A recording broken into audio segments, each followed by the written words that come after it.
Tab নিয়ে seat গঠন করেছে, এটা অ্যাডমিনিস্ট্রেশনের কাজ, অ্যাডমিনিস্ট্রেশনকে করতে দিন।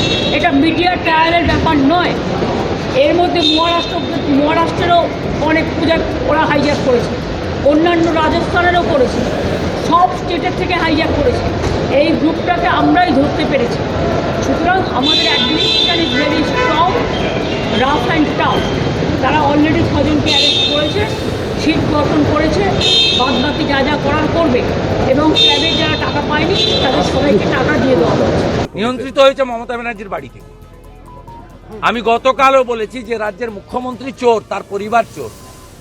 সেক্ষেত্রে নিচের তলায় যারা আছে তারাও ঝেড়ে দিচ্ছে টাকা। তারা বলছে উনি ঝাড়ছেন এত, আমি যদি 5টা ট্যাপের 50,000 ঝাড়ি ক্ষতি করি।